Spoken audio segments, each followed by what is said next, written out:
Que el Todopoderoso te bendiga desde su santa, poderosa, gloriosa y majestuosa morada. Que te engrandezca, que te lleve de menos a más, que haga florecer la obra de tus manos, que quite todo tropiezo en tu camino y puedas caminar erguido, de frente, sin miedos y sin temores, porque Él va contigo como poderoso gigante. Dios te bendiga grandemente de esta maravillosa y preciosa mañana. Estamos en la primera carta a los Corintios, en el capítulo 9.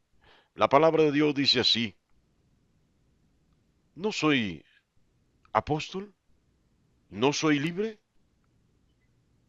¿No he visto a Jesús, el Señor nuestro? ¿No sois vosotros mi obra en el Señor? Si para otros no soy apóstol, para vosotros ciertamente lo soy, porque el sello de mi apostolado sois vosotros en el Señor. Contra los que me acusan, esta es mi defensa. ¿Acaso no tenemos derecho de comer y beber? ¿No tenemos derecho de traer con nosotros una mujer o a una hermana por mujer, como también los otros apóstoles y los hermanos del Señor y Cefas? ¿O solo yo y Bernabé no tenemos derecho de no trabajar? ¿Quién fue jamás soldado a sus propias expensas? ¿Quién planta viña y no come de su fruto? ¿O quién apacienta el rebaño y no toma de la leche del rebaño? Digo esto solo como hombre. ¿No dice esto también la ley?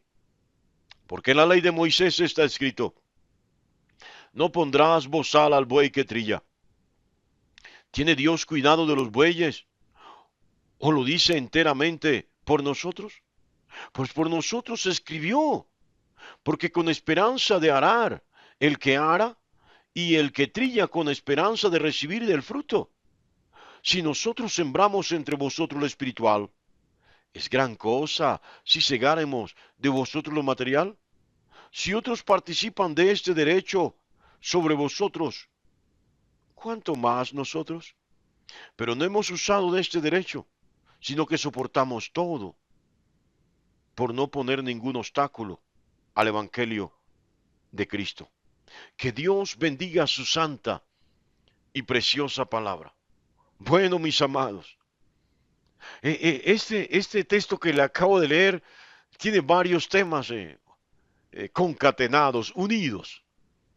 Y el primero es el apostolado de Pablo. ¿Qué es un apóstol? La palabra apóstol quiere decir enviado. Pero ¿cuántos fueron los apóstoles del Señor? 12. Y la gente suele contar entre los apóstoles del Señor a Marcos el evangelista y a Lucas el evangelista. Ellos no eran de los 12. Aún Santiago, el hermano de Jesús, obispo de la iglesia de Roma, tampoco fue de los 12. Ninguno de los hermanos de Jesús fueron de los 12. Sí, óigalo bien. Pero Lucas en Hechos de los Apóstoles abiertamente deja claro que Pablo tiene un apostolado, es apóstol, y que Bernabé, el tío del autor del Evangelio según San Marcos, cuyo nombre es Juan Marcos, también fue un apóstol. Bueno, ¿cuántos apóstoles entonces fueron? Sin lugar a dudas fueron 12 los llamados. Pero Dios, el Señor, más exactamente Jesús, escogió de manera específica para llevar el Evangelio a los gentiles, escogió a dos hombres específicamente, a Pablo y a Bernabé, el autor del libro de Hebreos. ¿Sabe cuál era el requisito para ser apóstol? Y esto tiene usted que tenerlo bien claro. Fundamentalmente haber conocido en vida a Jesús. En este caso, haber caminado por lo menos los 2 años y medio con Jesús y que Él lo llamara. Por eso Pablo hace una gran defensa de su ministerio cuando dice que a él lo llamó directamente el Señor. Y da testimonio en Hechos de los Apóstoles. En varios momentos testifica de cómo Jesús se le apareció y cómo lo llamó. Especialmente está en el capítulo 9 de Hechos de los Apóstoles. Pero a partir de allí vamos a encontrar por lo menos dos relatos más en el mismo libro de su conversión y de su llamado del Señor. Así que Pablo dice, ¿no he visto yo al Señor Jesús? Le están cuestionando su apostolado. ¿No soy apóstol? ¿No he visto yo al Señor Jesús? Era una condición haber conocido a Jesús vivo. Pero Pablo, perdón, no conoció a Jesús durante su ministerio, sino que lo conoció resucitado y glorificado. Esto viene a ser superior, porque en esta condición fue que Jesús lo llamó. Jesús resucitado se apareció a más de 500 discípulos, a más de 500 hermanos, y a ellos no los llamó a ser apóstol. Le insisto, la palabra apóstol quiere decir enviado. A que Pablo recibió la orden de ir a predicar a los gentiles, fue enviado. Y otro requisito fundamental, ser fundador de iglesias. No de una iglesia, de iglesias. Así que Pablo y Bernabé cumplían perfectamente con este requisito. De hecho, él va más adelante, va a decir que él es como un abortivo entre los apóstoles, porque el mismo Pedro no lo reconocía como apóstol. Santiago tampoco lo reconocía como apóstol. Y esto no quiere decir que no tuvieran un apostolado. Pero yo insisto en esto. El movimiento evangélico tiene más apóstoles. Óigalo bien, que los apóstoles de Jesús. En Colombia hay más de 1000 apóstoles. En Latinoamérica hay más de 5000. Yo creo que hay más de 10.000 apóstoles. Sí, óigalo bien. Pero ya le dije cuál era la condición.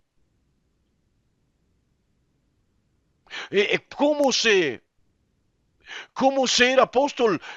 Para ser apóstol tenía que haber conocido a Jesús y recibir el llamado directamente de él de forma visible y audible. No simplemente escuchando una voz. No. Pero ¿cómo hoy se hicieron apóstoles estos sinvergüenzas, sarta de mentirosos, hijos del diablo? Bueno, les recuerdo que alguna vez vinieron a mí unos pastores, o yo no sé si eran apóstoles, de Bogotá. Vinieron a visitarme, vinieron con alguien que es amigo, creo todavía. Vinieron a visitarme y me dijeron, usted es apóstol. Usted es un apóstol, insistían en esto. Yo simplemente sonreí. Y les dije, no puedo con esta carga de ser pastor. Este traje de pastor me queda tan pesado y tan grande. Y vienen ustedes a echarme más carga. Yo no soy ningún apóstol.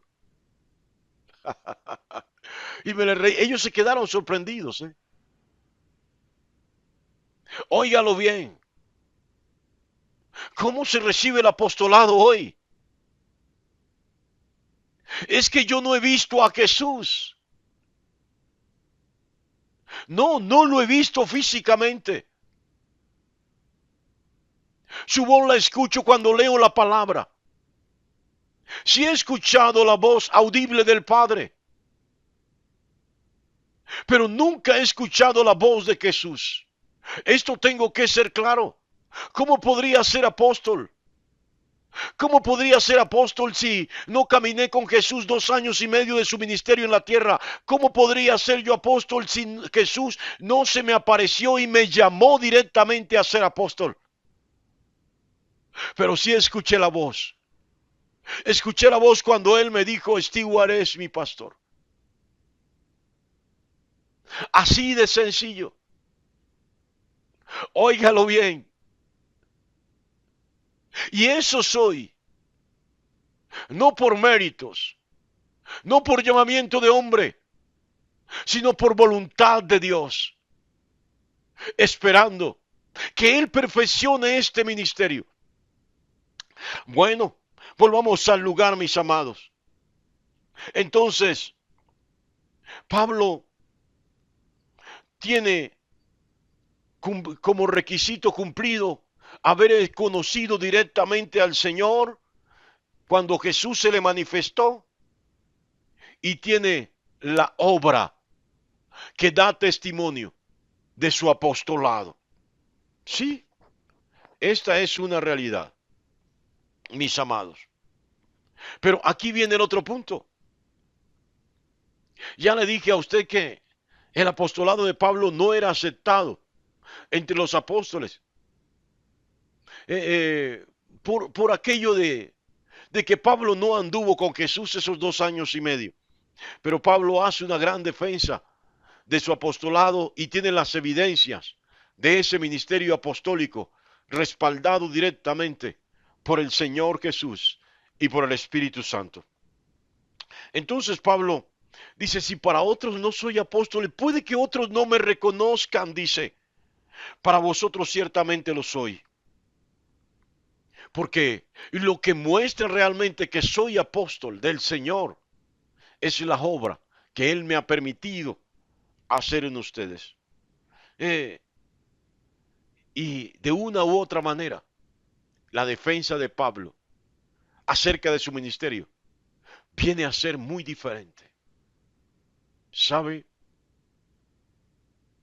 Vi a muchos amigos, aún hoy amigos, que son sacerdotes y se hicieron sacerdotes tratando de superar la pobreza.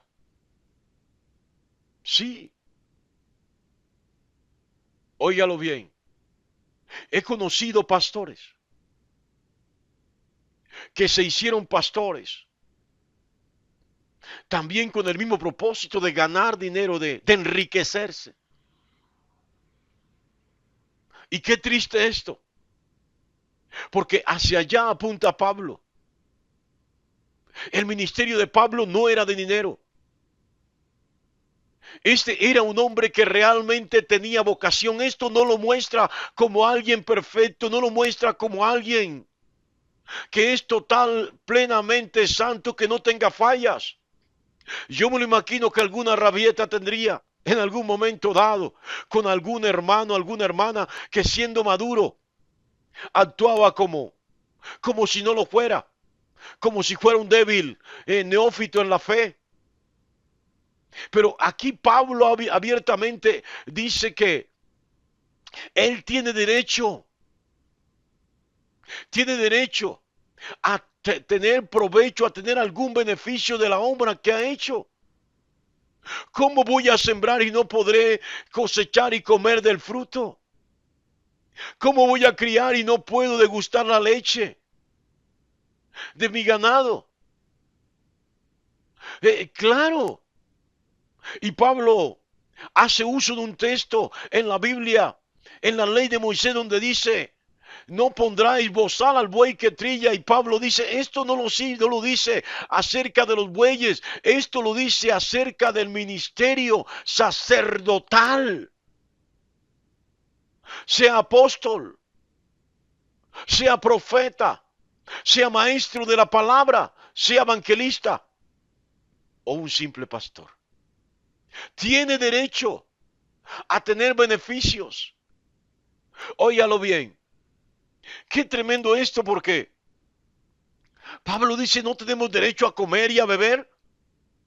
No tenemos derecho como los demás. Pablo no está exigiendo que le reconozcan a una mujer. Él no tenía esposa y al parecer Bernabé tampoco tenía mujer. Se habían apartado de manera exclusiva para servir al Señor. Por eso dice, no tenemos derecho de traer con nosotros una hermana por mujer, como también los apóstoles y los hermanos de Jesús, 4 hermanos de Jesús que no eran apóstoles, y Pedro, que aquí lo llama Cefas. Óigalo bien. O solo yo y Bernabé, dice el texto, no tenemos derecho de no trabajar. Esto es, solo yo y Bernabé tenemos que trabajar para sostenernos, los demás no tienen derecho. Sabe, he conocido sinvergüenzas que visitan a los hermanos y les meten en la cabeza que tienen que diezmar para sus ministerios, descuidando el ministerio que hay en su propia iglesia. Una vez vino un pastor, amigo mío, a preguntarme si tenía que diezmarme a mí.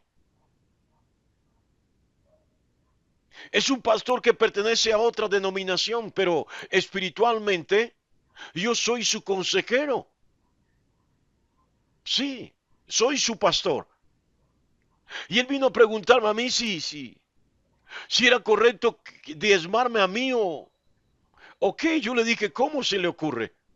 Tiene que diezmar en su iglesia, en la iglesia donde se congrega. Y esto es para los hermanos. ¿Cómo así que hay alguien que le está predicando en su iglesia, que lo está alimentando, que le sirve banquetes en la mesa, pero usted manda su ofrenda, su diezmo para otra iglesia? Esto no es correcto ni es de Dios. Cada quien debe comer de su labranza. Y esto no lo digo con respecto a mí, porque doy gracias a Dios de haber entendido este ministerio de Pablo y lo imito en el Señor. No tengo un salario en la iglesia. No vivo de los diezmos, y esto no lo digo con orgullo, ni con prepotencia, ni vanidad. Doy gloria y honra al Señor porque mi ministerio no tiene que ver con dinero, solo con predicar la palabra de Dios, que es el mayor privilegio que yo tengo. Es el poder predicar la palabra del Señor. Óigalo bien. Así de sencillo, pero alguien dirá, pero si el pastor no necesita los diezmos para comer, para pagar arriendo, para qué sé yo, entonces el pastor de la iglesia de allá, de Bogotá, de Medellín, de la esquina de al lado, ese sí tiene necesidad, entonces voy a demandar. Eso no es correcto. Y es que la iglesia de Corinto estaba diezmando y ofrendando para sostener a ministerios, a pastores, a líderes que nunca les habían enseñado nada, pero habían descuidado a Pablo, habían descuidado a Bernabé. Y a Pablo no le preocupa esto, porque más adelante nos va a decir que sus propias manos le bastaron para sostener su ministerio. Yo no sé si ha entendido en esta mañana, pero Pablo dice, si nosotros sembramos entre vosotros lo espiritual, ¿es gran cosa si segáremos de vosotros lo material? Dice Pablo, no he usado este derecho. ¿Y sabe por qué quiero concluirle esto? Porque Pablo no quería estorbar la fe de nadie. Yo quiero seguir imitando en el Señor a Pablo. Él lo dijo, sed imitadores de mí como yo lo soy de Cristo. Por eso, una vez el Señor me dejó claro que Él sería mi paga y yo solamente tendría que predicar. Él ha sido fiel y yo me estoy esforzando por serle fiel en lo poco, por lo menos predicar su palabra. Dios te bendiga grandemente en esta maravillosa y preciosa mañana.